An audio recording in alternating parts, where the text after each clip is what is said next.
All right, welcome to Dual Redundancy, the only podcast where you can hear all the latest in television and entertainment news with too many hosts with exactly the same opinions. I'm one of those hosts, David Allen, and another one is John Berwick, and a third one is Kyle Bridger. I would say that I am the Gata to John's Mike because he runs the show. And Dave is, well, Lil Dicky or Dave. I was going to say, Dave is Dave. Dave is Dave. In the show, Dave is Dave. And technically, spoiler, I guess, for the season 2 finale, you are also Dave, Kyle. Yeah. We are Dave together. Yes. We will break down the finale of season 2 of Dave, plus another finale tonight, the White Lotus. It was a mini series. Now it's going to be an ongoing series. So it's season 1. We'll break both of those down, plus our new segment, Coming Attractions. A lot to get to tonight. But there's this first segment, and John, I need your help. What is it? in and out points. In oder out. In oder out. In, out, in, out, in, out. In oder out. Yes, it is. It is in and out points.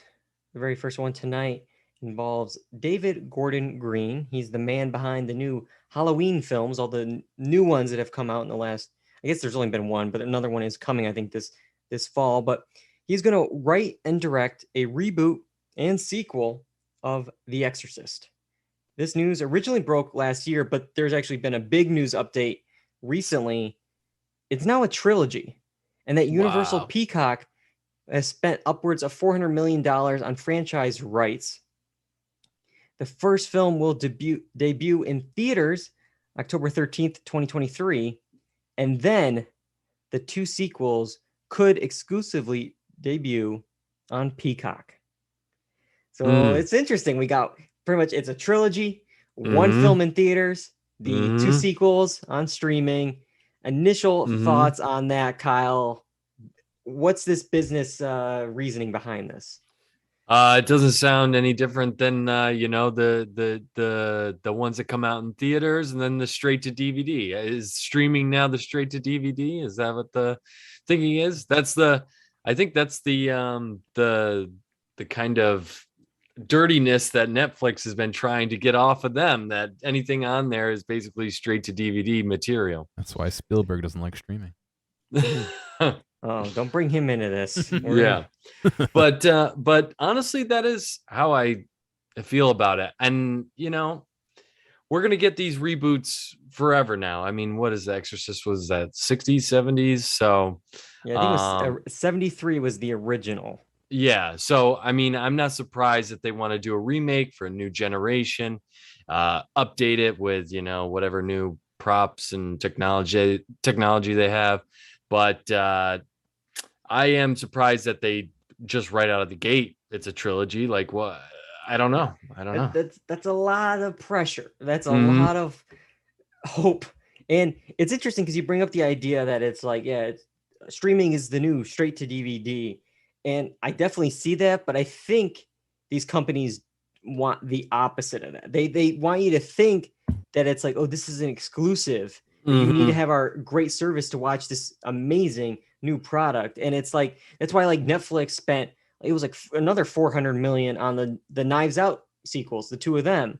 It's like, oh, we have this now. If you want this of this hit franchise, you have to come to our service. It's interesting that like they're doing this with a sort of new property. Obviously, The Exorcist has been around, but like it's not been a really popular one in the last few years. So it's like put all this money into 3 films to commit to 3, and it's like, well, what if the first one is a dud? You got the other 2 now, or what if the first one is actually a blockbuster hit? Are you really just going to put it on Peacock? Or are you going to put the second one maybe? John, what do you think of The Exorcist as a franchise, and what do you think of this move? I don't know. It seems like another one of those, like, double whammy, like almost cash grabs where they're reviving, a franchise, and they're saying, oh, you got to buy Peacock. Like, I don't know. it doesn't strike me fancy. I think it's one of those ones where I'm gonna probably be like, oh, okay, great. Maybe if I ever get it, I'll see it, but otherwise, I'll live without it. But this one's gonna be big, John, because the original 1973, I mean, that one spawned 3 direct sequels, a prequel, a TV show, but none of those featured Ellen Burstyn, who was the mother in the original film, and she's back. She's returning alongside Hamilton's Leslie Odom Jr. He's gonna play a new father of a new possessed girl. But we got Ellen Burstyn. She is back. She's back, baby. For a second, I was like, "Where? From where? The grave? Did they pull her up?" She was in I had bed, no and idea there how was a old she demon was. and stuff like that. But she's back. I think it's like But again, cool, like I guess cool. Yeah. But like what yeah, millennial Gen Z is gonna be like? You got Ellen Burstyn? Like, where do I get Peacock? Like, yeah. I mean, how many? I mean, we're talking 70s. I mean, that's 50 years. If the original Exorcist was for teenagers, we're talking these people are 70 years old, 80 years old, and you want them to go on Peacock? It's like who you at least would like when you do reboots, you try to get that generation after and the generation before. This just seems like, we're just trying to reboot it and see what we can do with it. it's a choice. It's definitely a choice. But we'll have to wait and see. 2023, the first one's gonna come out, and then maybe the other 2 on Peacock. Will Peacock even be around? Yeah. 2024. That's another thing. Yeah. I don't know.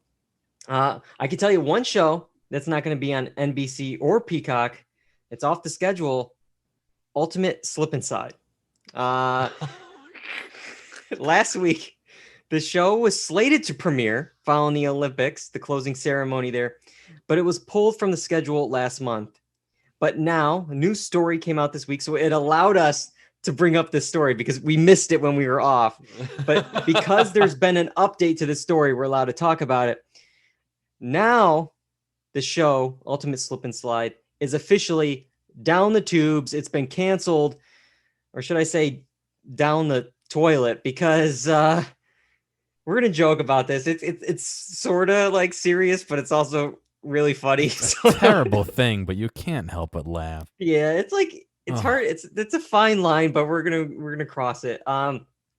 So in June, production halted in the Simi Valley, California set of this reality show when one crew member tested positive for Giardia, which is a microscopic parasite that, when swallowed, causes, quote, explosive diarrhea. I believe that's the scientific term. But then the Wrap reported that it was up to actually 40 crew members, and they fell violently ill.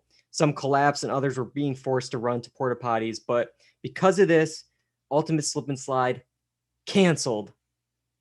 Kyle, what are your thoughts? Mourning this highbrow series. Yeah, so I saw this headline, but I still were the crew members just around the slip and slide water, and that it's from, or were they drinking or eating something in the general vicinity, and I don't know if like contracted it, the set or wherever it was, if it was near, I could be making this up. I feel like I read this somewhere, but I believe it was like near some kind of maybe like farm area, maybe like, and so maybe like something with the farm, with the ground, with it's kind of like all nearby. Okay, so they weren't making big old mud pies in the slip and slide. No, they were not. Okay. They were not. But dude, that sucks. I couldn't imagine. I love how they tried to lower the amount of people that were having explosive diarrhea. They're like, no, it's just like 2, and it was like 40. The porta potties were out of service. All I'm picturing is season 2 of American Vandal. And they're screaming in the hallways. That's all I'm thinking of when I'm hearing this story. But to me, though, outside of all of that, and again, like, we're joking, but it's also like it's serious, but it's also kind of funny. I mean, at least all these trades thought it was funny. I mean, I posted this headline from the Wrap, the professional version, which you have to pay for. It literally says NBC S show, and it like has explosive diarrhea in the headline. So it's like they're making their own jokes, but. Mm-hmm.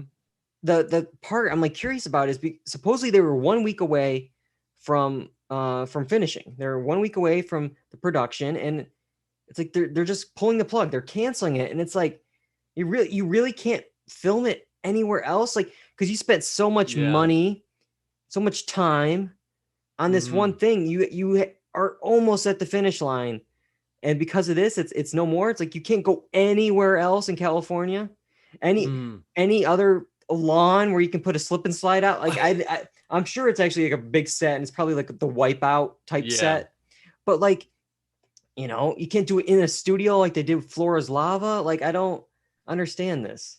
Yeah, John, you're the expert on this. On what? Hang on a second. On slip and slides. Yeah. Yeah. Yeah. I'm not sure. I mean, you have so much footage filmed. Is it really just gonna throw it away? There's no way to edit it down to anything. Like, I just feel like there has to be something. The other thing I'm wondering, do they have footage of people like collapsing? Like, maybe they can't use some of the footage. You know, I don't know. Maybe there's footage of like a traffic jam at the porta potties they can't show us or something. You know. I mean, the only thing I can think of is like in whatever week 9 of this competition, it's like somebody, you know, went up to go up, you know, their thing, and their game was affected by that, and some kind of like game show law where it's like, well, that's outside of the game, and there's an issue with how you ran the set, so it's not fair for this contestant who's going to win money. Like, there's very specific like game show laws, but like, it's just weird that you can't like, okay, week 9, we're all starting and where we left off. Here we go. Let's finish this up. Yeah. Months later, but I just love that everyone on that production has a story now of they were working on a show that was canceled because of explosive diarrhea. Yeah. That's going to definitely be a new point, like on the resume. It's like they're going to be like, oh, we worked on Ultimate Slip and Slide. Tell us about that. Well, and I was going to say, I can't wait to hear the stories from, because the series was supposed to be hosted by Bobby Moynihan and Ron Funches, both very funny guys. I'm sure they're gonna got a lot of material out of this now. But I mean, this whole thing feels like an SNL sketch, anyways. Yeah. Like this just feels over the top, and so. Oh man, I couldn't. The only other thing, sorry, we're gonna keep reliving this story, is if there was like a contestant that was just about to launch into the slip and slide and just diarrheaed their pants. Can't use that foot or no.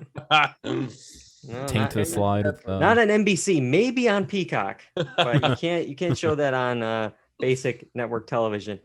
One show, I mean, we're still waiting for the Frogger series on Peacock. We're still waiting for it, but Fox has another game show based on another board game hit, Mousetrap. Here we go. I love Mousetrap, dude. That was your game? Yeah, I remember playing it when I was little, but very rarely because my parents never wanted to put the stuff together. That's exactly my issue. I remember getting it, and it's like it was so much work, and it had to be so finicky. And if you accidentally hit one little thing, it's like the Rube Goldberg machine. Yeah, it's just like it's done. It just ruins everything. Yep. Yeah, it's annoying. But I'll read the synopsis of the show. The series will pit contestants against one another as they navigate larger-than-life obstacles recreated from the game. Through a series of demanding challenges requiring the utmost physical and mental endurance, each episode will culminate with its final round, with the last player standing working together to steal as much cheese as possible while risking capture by the iconic Mousetrap. The more they steal, the more money they'll win. Is cheese a euphemism for money in this case, or are they actually trying to steal cheese? I bet it's going to be so like, you know, like childish and like Big Brothery, where they're going to be dressing these people up like mice, and they're going to clearly have to run in this like oversized thing and grab a block of cheese, and this cheese is actually worth $5,000 and whatever it is. But I liked the headline when I first read the headline, but then I saw the synopsis and I was immediately like, oh, this is what, Wipeout again? This is Ultimate Slip and Slide again? Like, what are we doing here? Like, it's just, I feel like they could have done something like they did with like Lego Masters and maybe made it like, why not a a team show where you have to build a Rube Goldberg device, Yeah. like a competition show. Like I think that would be great. more interesting, right, John? That I'd would be be I'd be cool. really into that. Yeah. Yeah, I think like make them whatever. Like this week, you have to turn on a light switch or something. I mean, obviously more TV friendly, but like, and then you have to whatever you like a cooking show. It's like you have to use this, this, and this, and like they give them parameters or time. Like it's, but this is just like, oh yeah, you're just gonna run around a giant obstacle course again. It's American Ninja Warrior, Wipeout, Holy Moly, whatever those like shows are. And it's MXC. just, yeah, it's just, I don't know. I was into it, but then I was immediately let down by it. Yeah, but I agree that the idea that you came up, dude. We gotta create a side podcast where we just have our own like script ideas. Yeah. I mean, they're free, guys. They're free. Just go out and just, maybe make us a Unless we producer. copyright them, Yeah. they are free. We'll let you know. We'll update you on the ones we decide to use. They get 400 million for 3 Exorcist films, but we can't get, $200 to make this like pilot. But okay. I mean, well, I guess we're not. If we were Ryan Murphy, they'd just be shoveling cash into our pockets. Even though he left FX for Netflix, FX is still ordering shows from him. They ordered not one, but 2 spin-offs of the American Story anthology franchises, American Sports Story and American Love Story. So we got 2 different stories here coming: American Sports Story, American Love Story. I'm going to run through the descriptions of both, and then we'll get your thoughts on it. We'll start off with American Sports Story. It's going to cover a real-life sports figure and they'll re-examine his or her story through the prism of today's world, telling the story from multiple perspectives. And season 1 is going to be based on the podcast Gladiator, Aaron Hernandez, and Football Inc. And it's going to chronicle the rise and fall of the former New England Patriot who was convicted of murder and then committed suicide in prison in 2017. Kyle, resident sports expert, what do you think of this choice? What do you think of this idea for a show? Is it there? Are you going to be watching? Is it interesting? I mean, the story is interesting. The story is definitely there. There's enough, because I think there was like some possible gang affiliations. He might have gotten into the wrong crowd. This dates back to when he was like in college, not just the pros. So it's just a weird story. And I mean, I think it's already a documentary on Netflix, I think was already done about him. So, I mean, I think there's enough meat on the bone there for it. Am I concerned about how Ryan Murphy may portray it? Possibly, yeah. But yeah, it's interesting. Yeah, Ryan Murphy's tough. Murphy's tough because sometimes you could get something really good, like OJ or Versace or one of those shows, and then you get, I mean, what he's been cranking out on Netflix. I mean, Netflix must be pretty pissed off. I mean, you gave us Halston and Ratched. Meanwhile, you're still making American Horror Stories. You're making American Sports Stories, Love Story, Crime Story. Like you're just making all these shows for them. Yeah, they're more prestigious and they're more money makers than whatever he churns out on Netflix. How can he do that unless his Netflix just a first look deal and then he can shop those after, or because they're spinoffs of the original from FX that's allowed? I think it's something like that. I think it's because it's like a spinoff. It's in the American Story franchise, whatever that is. But yeah, we got this one story, which I saw this one article. The abbreviation isn't great if you're going to abbreviate American Sports Stories. I mean, if you're going to do shorthand, it's ASS. But the other one isn't that great either. ALS, that's American Love Story. It's going to tell a sweeping true love story that captured the world's attention. And season 1 will kick off with the story of John F. Kennedy Jr. and Carol Bassett. And it's their whirlwind and complicated romance that ended with the tragic deaths in the plane crash in 1999. I don't know much. I mean, obviously, I know the Kennedy family, obviously. I didn't know too much about John F. Kennedy outside of the stuff from Seinfeld. But then I do remember the day of the plane crash. I remember this was everywhere and like not fully comprehending it as a kid. Like wait, who's this? Like, how's he, like, you know what I mean? So it's just like, Mhm. wait. So I definitely remember that part. I just don't know their romance, their relationship, and how crazy that was. Obviously, he's a Kennedy, so I mean, you got some kind of fame and power there. Mhm. John, are you familiar at all with this, the American Love Story? Very minimally. I've heard, of the Kennedys like you, and I remember the news about it. But yeah, same as you. It was kind of one of those things where like I knew it was going on, but I didn't really know the depth of it, I guess. Yeah, So yeah. I mean, because we were like 8 or 9 years old. I mean, we yeah.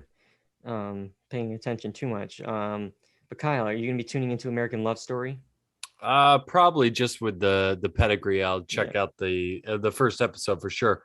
But I'm going in blind. I literally have no idea what's happening with this. I mean, the only thing I know that I know who the Kennedys are, but I don't. I don't know anything about their story. I have Yeah. no.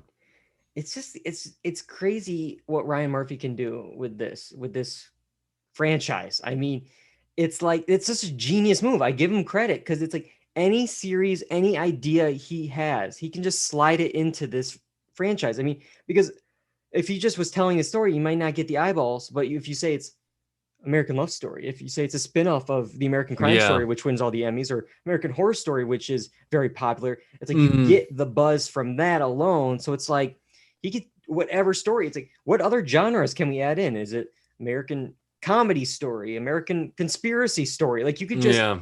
any topic you want, just throw it in, and it's Mhm. a part of this franchise, and you get the Yeah. eyeballs. It's a genius move. Yeah. But Yeah. I Great don't idea. know. I don't know what's next. I'm hoping we get something.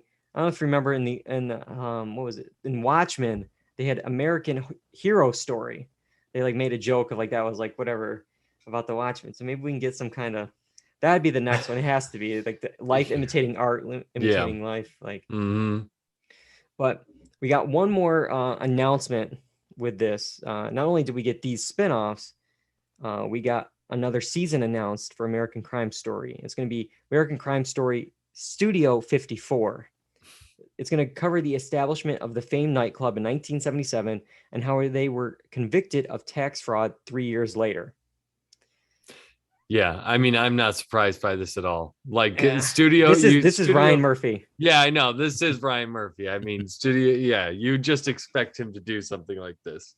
And this is exactly like what we were just saying. It's like he wanted a story on Studio 54. So he made it like, where can I fit this in? Yeah. Because I'm going to be honest. The tax fraud thing, I don't know. I mean, I don't know much about this story. I don't know if there's more to it. I'm sure there is. But like, that's it. Like, let's look at the other ones in this franchise. It's like People versus OJ. I mean, murder. Like that's a big story. The trial of the century. Gianni Versace, like that assassination. That's a big story. Murder. Like it's a big thick Studio 54 tax fraud. Like yeah, I know. I think that the relevance comes from how much Studio 54 meant to New York like club culture back in the day. I think that's how he's justifying the importance of the story, but putting it under the umbrella of American crime because tax fraud or tax evasion, Yeah, because like I think like another thing I think what makes this show kind of like exciting, obviously other than the recreations, is like the cast and the names. Because it's like okay, we got Cuba Gooding Jr. for OJ, we got whatever Darren Criss to play the I'm forgetting his name, but the Gianni killer Versace? Well, no, he was no. Yeah, I know. Cunanan. Cunanan, yeah. But like whoever, they got the person to play Gianni Versace. They got to play, and soon we'll talk about people playing Bill Clinton. Like you have these like memorable faces and names and huge celebrities, and it's like, ooh, who are they gonna get for that? Ooh, look at how are they doing? But it's gonna be like with this, it's like, oh, they got so and so to play Bob Smith. Who? Like like in this Studio 54 story. Yeah.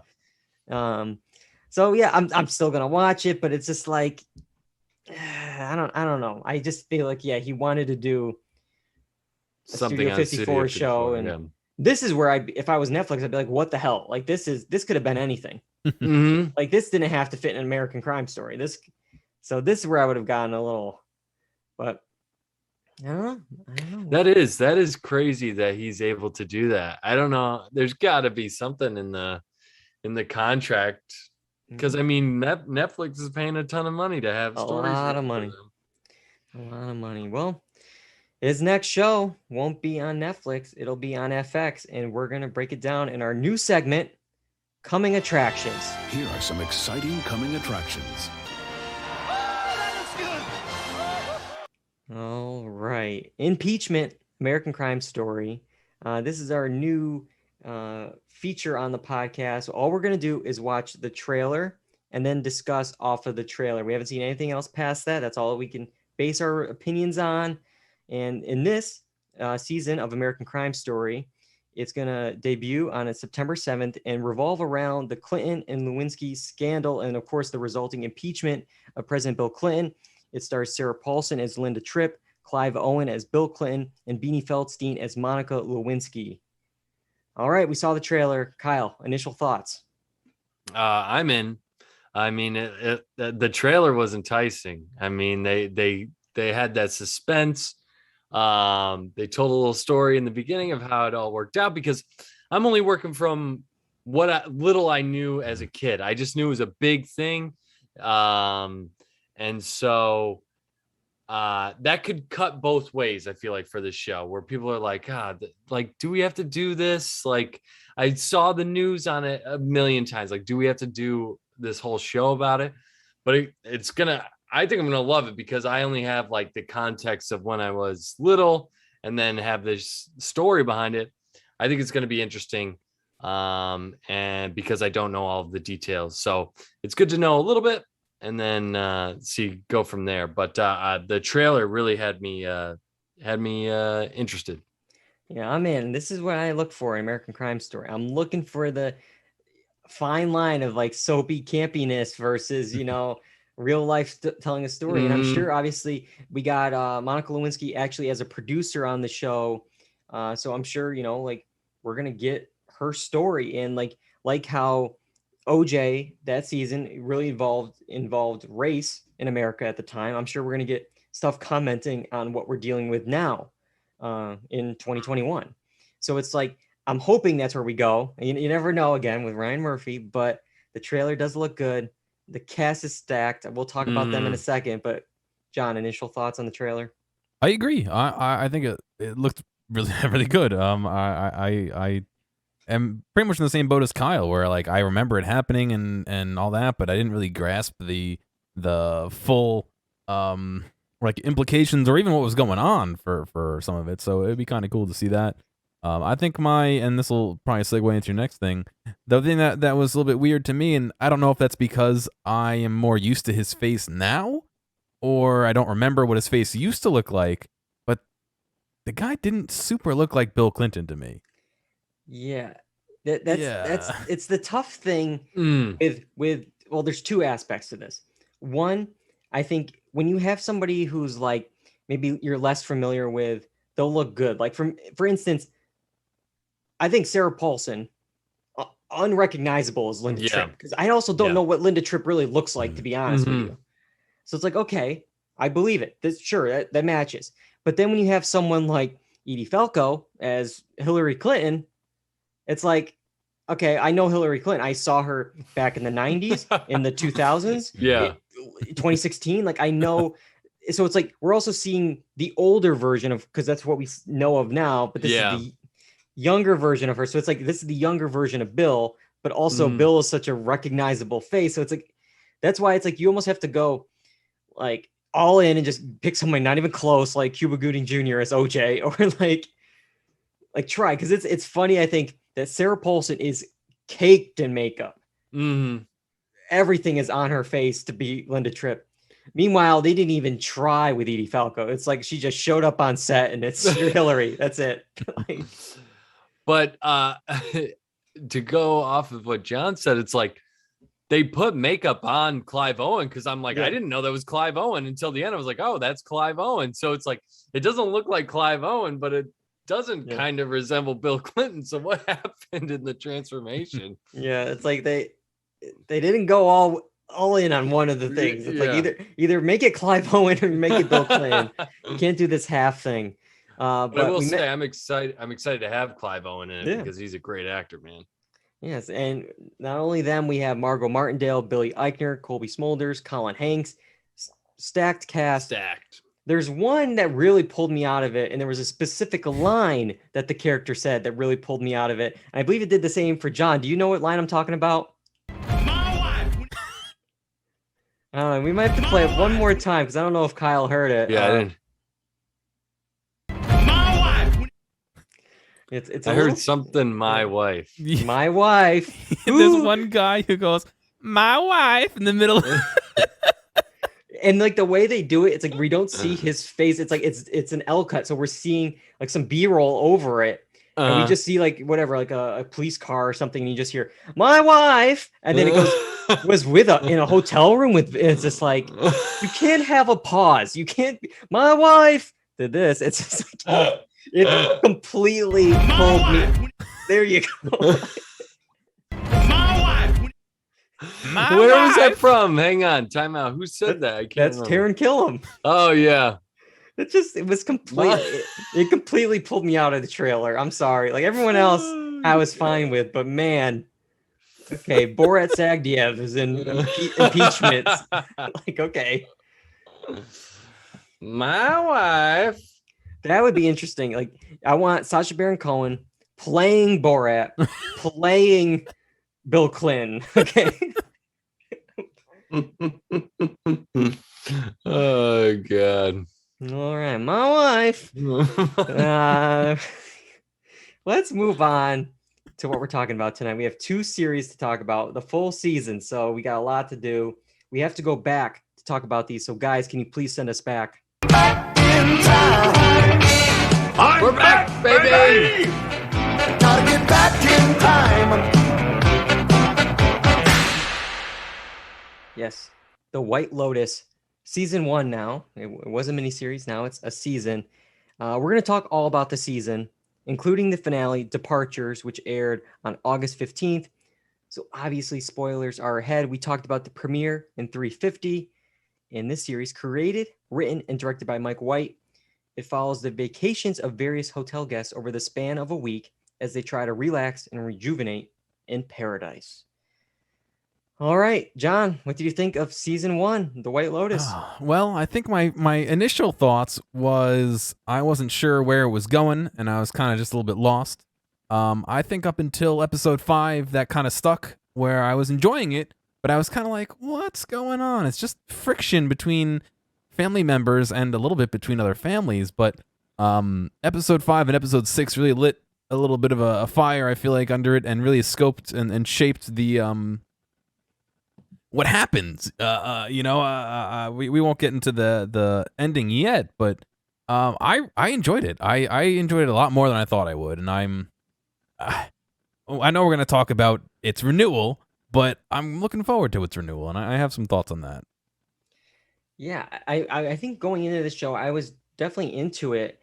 I was worried because it's certainly like a vibe show. It's a show for the most part, except for like episode 5 or 6, that it was not really too worried about plot. It was more about character and the vibe and just being in that world. So it's like, oh, is this really gonna work? And from what I heard of the show, it was produced really quick. I think he even like admitted that a lot of these were like kind of first drafts that Mike wrote and immediately put into production because HBO called him. Hey, we need a show. Do you have anything, Mike? Anything that we can shoot during COVID? Like, yeah, I think I got something, and wrote it, shot it, boom, bang, boom. It's just, so I was like, okay, is this gonna stick the landing? And overall, I got a couple things, but I think that was issues with the finale. But I think that's more of me caring about these characters in a certain way, less about like how it was presented, more about like the choices. But I mean, that's still my own personal opinion. We'll get to that. But before we get there, Kyle, thoughts? I agree with both of you. I think this is all basically a character-driven show. If you don't like the characters, I don't think you're gonna like the show, because the story, even until the end, I don't think there's much like meat to the story. It's very, there's not much there to the story, but the characters are what keeps you tuning in. And the script, I mean, even if they are first drafts, I mean, every single character, I've either seen that person out in the world or I know somebody that's like that. And all of them had like these wild lines where it's like, yeah, I've heard people say that. This is he's with these characters, he's just done such a great job of it, encompassing like a lot of things about society right here, because you're seeing both the rich people and the workers and that dynamic. And you know, I just think overall it's really, really well done. And I was interested the whole time. Yeah. I thought there was a good balance between all the characters, and he came up with nice ways for these actors and characters from different families to interact. I mean, because it's like you can't be like, oh, they're all just gonna hang out together. It's like, no, they're separate groups, but they found ways for each one to kind of have a scene together and bounce off each other and like get something from each other. I mean, you're seeing one marriage, the Connie Britton and her husband, those characters get stronger over the course of the season, and then you got another marriage, the Jake Lacey and his wife, getting weaker, and like and they're interacting, like the wife's talking to the husband of the one of the other, and you're kind of getting like, oh wait, is that me in 20 years? Is that gonna? It's so it connected really well, all the different pairings and the that he set up. One thing that kind of helped one marriage get stronger was this robbery, the botched robbery in episode 5. I think we could spend a little bit of time on this specific scene. This was tense. This was like, oh my god, like the whole thing.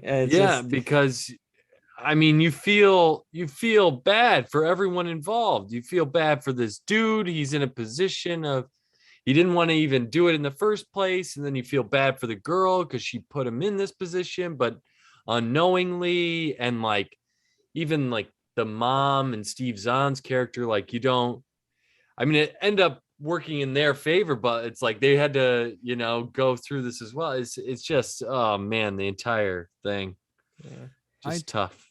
I think that both the girl and the guy who did the robbery are a little foolish. I mean, if you're gonna rob someone and they're like, oh yeah, they're gone at 3 and they're going scuba diving, like wait till 3:30, like you know what I mean? Like why would you run in there, A, and then B, he's like trying to cover up his face and all this, but he has a uniform on. That was my issue. He had his work shirt mentioned. on. Nobody said anything. At least take your shirt off and like hide your tattoo, or you know, like something. But this is a nice hotel. You can't tell me that there's not cameras in the hallways. Of course. Like and on top of that, he's trying to leave, and obviously he bumps into the wife, and then he's trying to leave. He's trying to subdue her, and gets surprised by the husband. That's 2 people he's surprised for. And after that, he's running out, and before he's out the door, he's taking his mask off. You don't know how many more people are there. Like I just the choices, I feel like we're not great. Silly, But you know, I'm not robbing anybody, so I guess I have the post site to critique. And the other reason why it was so tense is, you know, they kind of did this tease, this hook in the first episode that somebody's going to die. And I was reading an article with like Mike White, and he was kind of like, why do you put that in? It's just like, he's like, I'm going to be honest, like most of my shows, I think, are kind of like, you know, more like, you know, low rated, critically watched shows. But all the shows nowadays, they have this hook, and it's like, well, maybe this hook will, you know, help this series get people in. And then, you know, like it'll be a technique to get people to watch. But like this whole time, you're like, oh my God, is it going to be him? Is it going to be the father? It's like, is this where the moment happens? And so, but there was like a lot of other red herrings. There were a lot of other moments. I mean, there were tons of other. You're like, is the teenage boy going to drown in the water on the canoe? You know, is like Armand, I thought he going to have an overdose, or just like something like that. So it's just, you got Uncle Rico from Napoleon Dynamite constantly coughing. You got the dad with the initial cancer scare. So you're constantly tense watching the show. Like, who is this it? Is this the moment?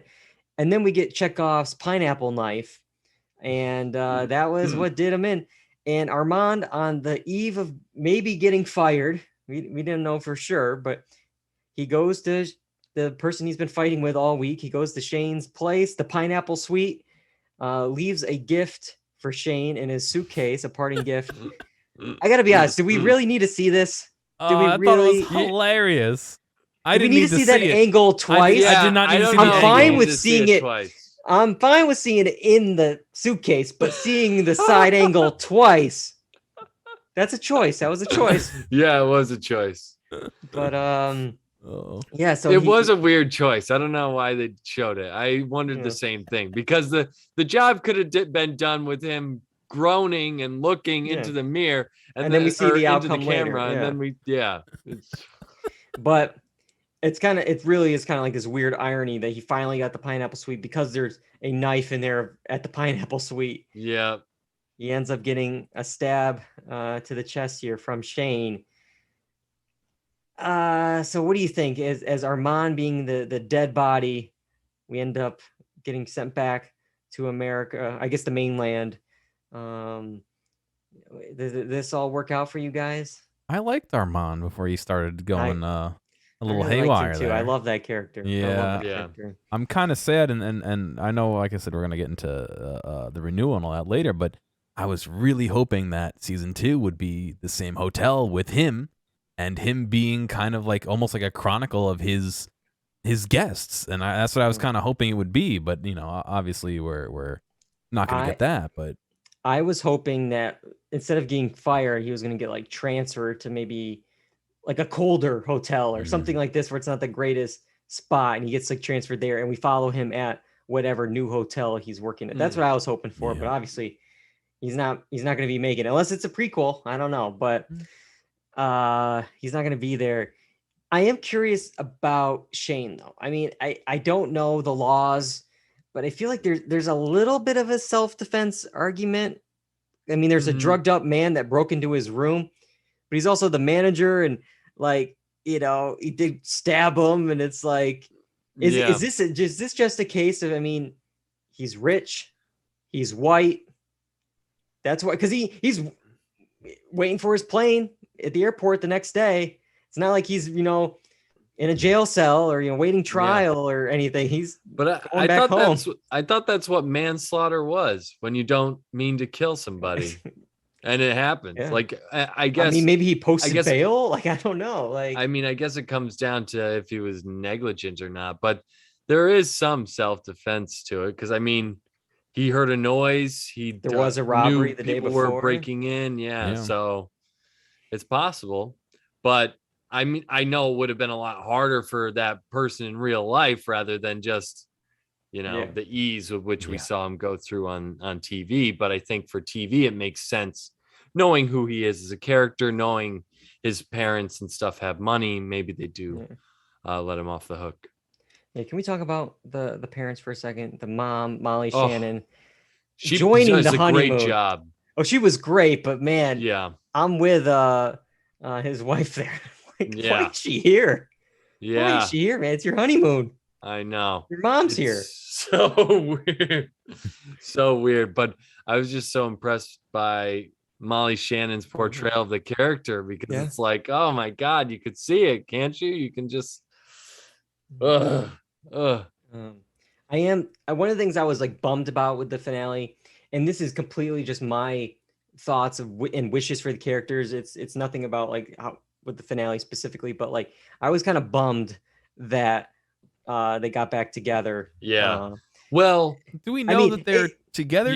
I mean, they could just be consoling each other after the terrible couple days. The way like she said, "I'll be happy." Yeah. And it's just like pretty much saying like, yeah, I'll make it work. I'll make this marriage work. It's like, that's not, you're still doomed. It's not going to be a long lasting marriage. And I'm sure like maybe in a month or a year, it's still going to end. But I feel like the idea, like, yeah, I'll be happy. I'll try. And it's just like, no, and what I'm glad that they did is they showed that the final shot was on her face. And you could clearly tell from that reaction that, her feelings haven't changed. It's just, maybe could be the circumstance. He just stabbed somebody. Maybe she feels like maybe it's like when your like significant other's parents die or somebody else in the family it's like, is dies. she You're gonna like, be "Oh, I can't happy? break up yet."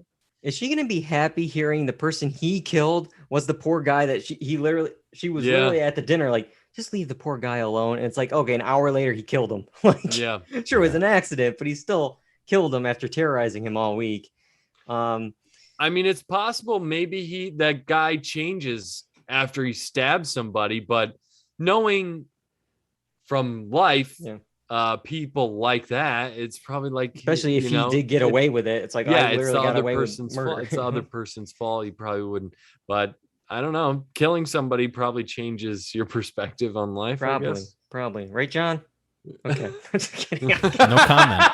I'm throwing John under the bus tonight. Oh my God. That's just okay. My lawyer said I can't say anything more. Sorry. All right. Let's see. One last kind of like character I want to talk about with the finale is Quinn, the young boy. He wants to stay in Hawaii. Who could blame him? And he runs back at the airport gate back to Hawaii to row his boat around. But there's two things. First of all, the parents. Why do you have this behind you? Like, you knew he was planning. Like, you knew he wanted to stay. Why don't you either stay in line together or have him go first? Like, that's one. And then two, what's the over under here?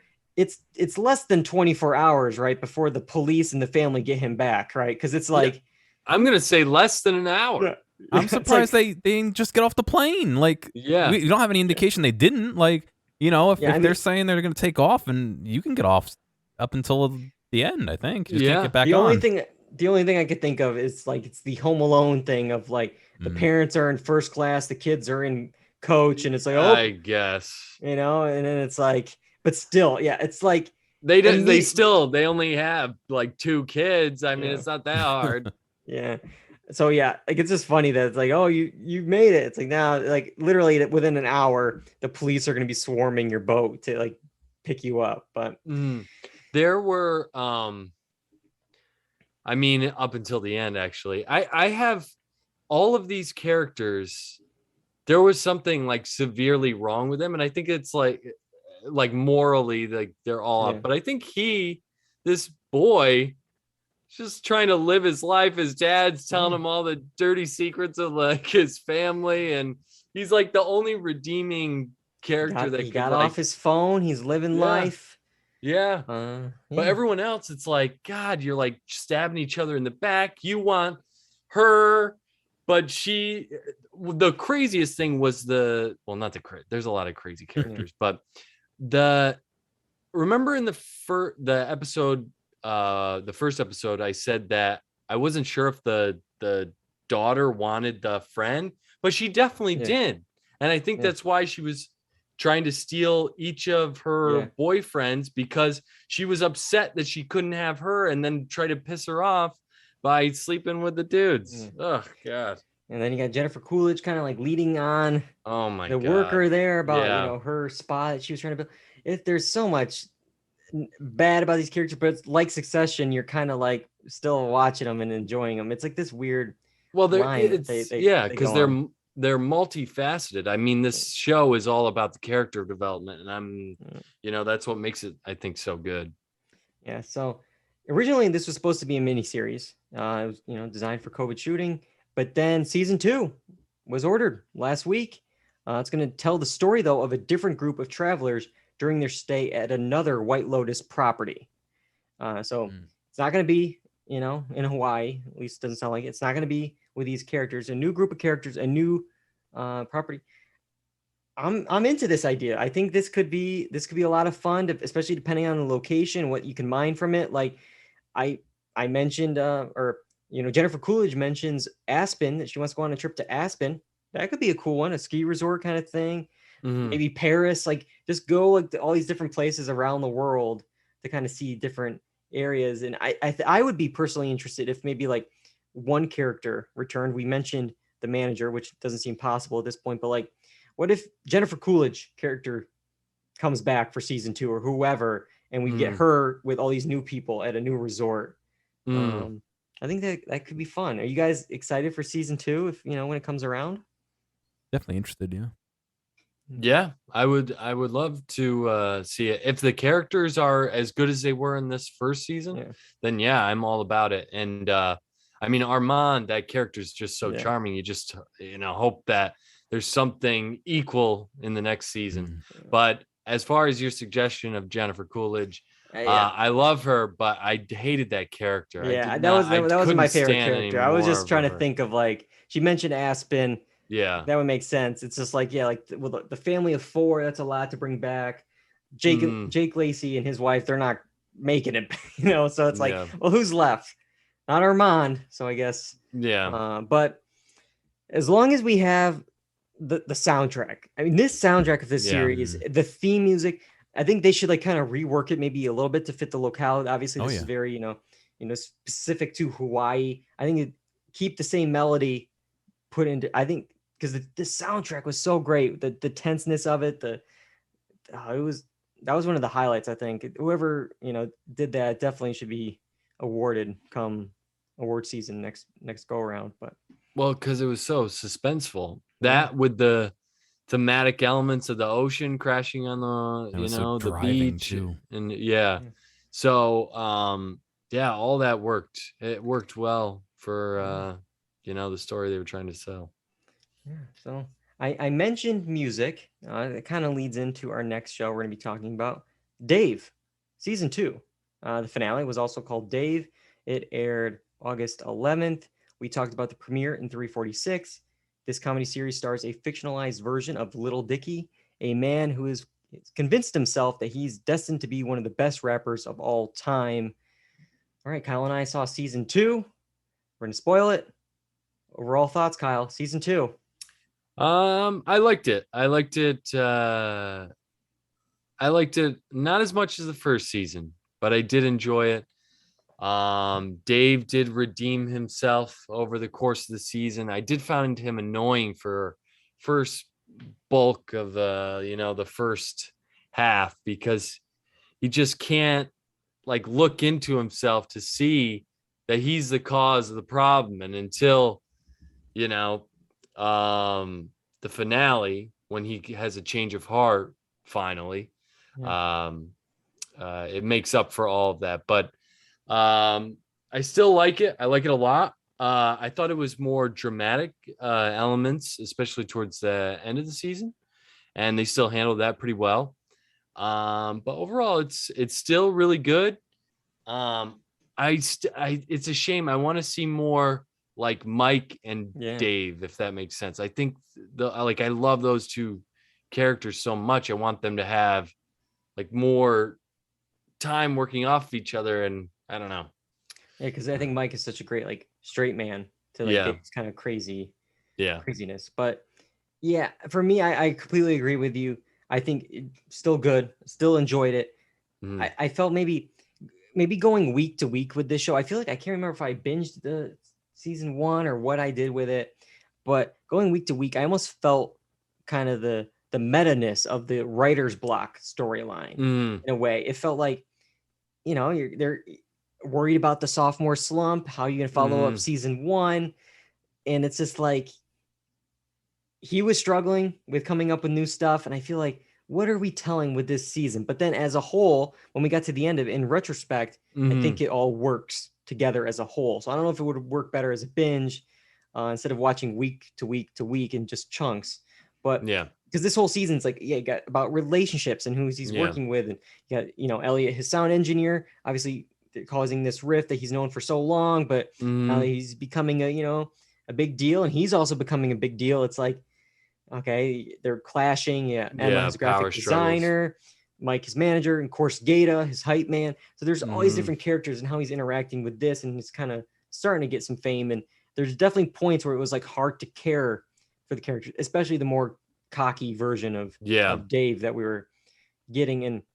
But I feel like I watched the last 2 back to back, and I think once we finally got on the same page as Dave, because I feel like we were always like ahead of him in a way. In the episode Enlightened Dave, he like figures out like, oh, so I've been holding myself down. It's been me. It's like, yeah, Like Mhm. we knew that, like the audience knew that, and so we're like, finally, Dave, you're with us. Like you Yeah. caught up to where the audience is. So Mhm. now I think like the finale was so good because now we were like, okay, now he knows, we know, Mhm. we're in sync now, and so that's what I think that's what worked for me. I think it would have been maybe better as a binge together, kind of see the whole story play out instead of the week to week. Like, where are we going with this one? What's happening here?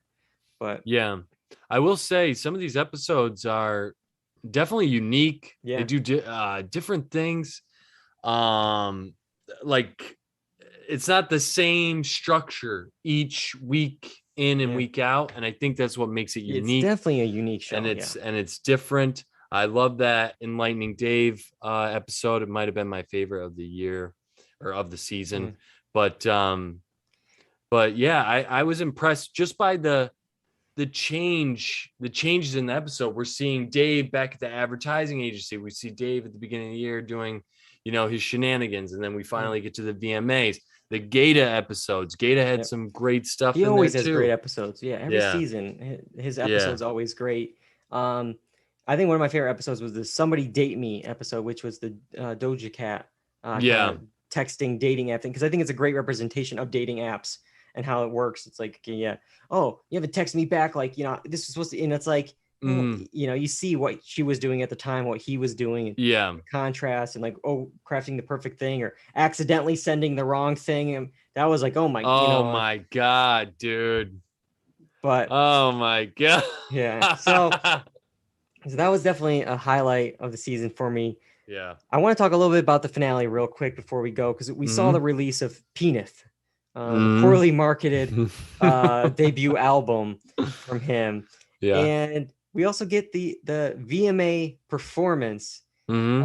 of this, and we see a lot of it. And I'll tell you right now, no way any of it would be allowed on cable. No, The language, the nudity, the surgery that he really wanted to do, I none of know. it. No But way, man. it did allow us to get the big, like, moment finally it's been building in the season, which I think again it works better as a binge. The blow up between Gata and him, and we finally, emotions came out. We got on the two characters got on the same page, Hmm. and we get this kind of change up at the VMA performance. They're going to do it together, and then we see them later tour together as Dave.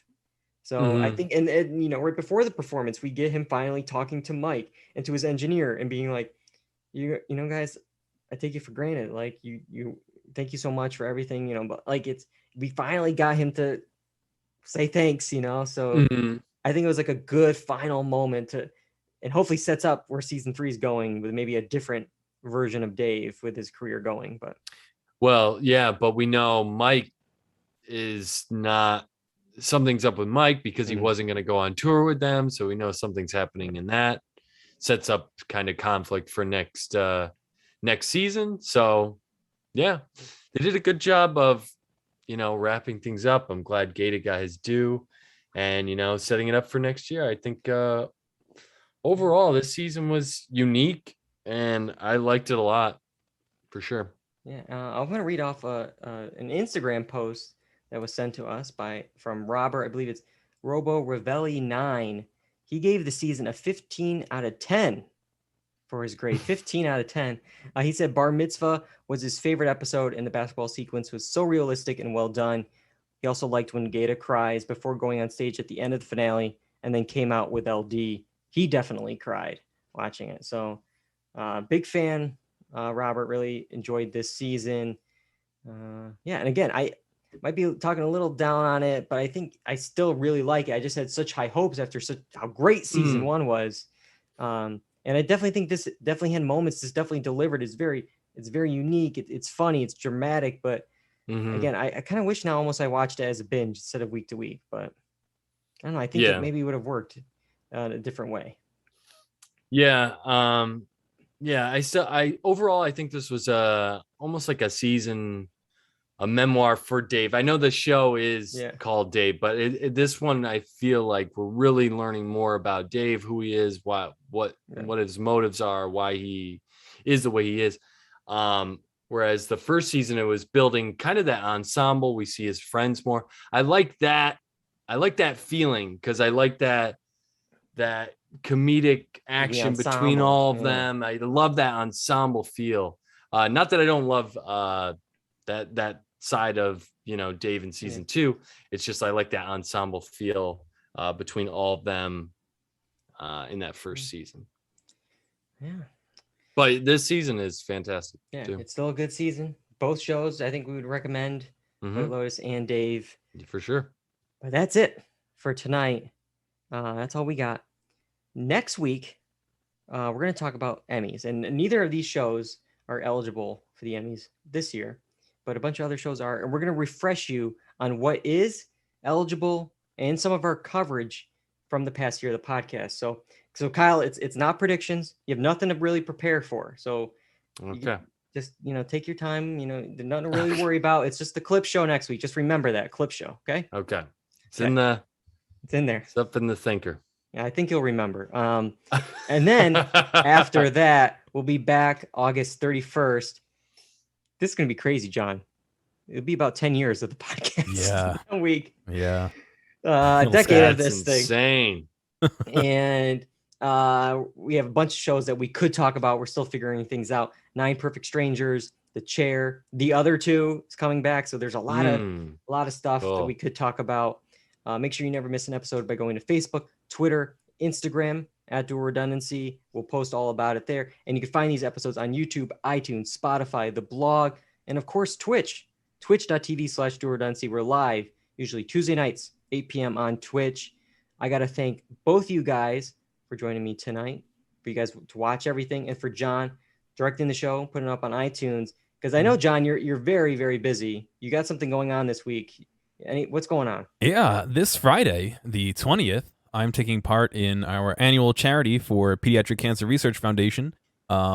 Me and 14 other streamers are getting together to stream some video games, and we'll be, hopefully, I mean, I would be surprised if we didn't, getting our millionth dollar to donate. So, yeah, so it should be a pretty good one.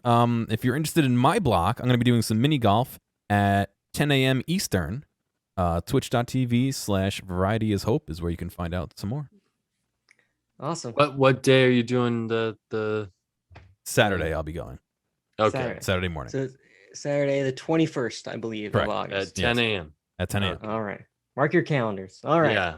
Wake up, eat some breakfast, watch some mini golf. VR mini golf. VR mini golf. Yeah. Okay. Well, that's all we got for Dual Redundancy. We'll be back Tuesday night. Until then, I'm David Allen. I'm John Berwick. And I'm Kyle Bridger. And that's all we got for Dual Redundancy. Goodbye, everybody.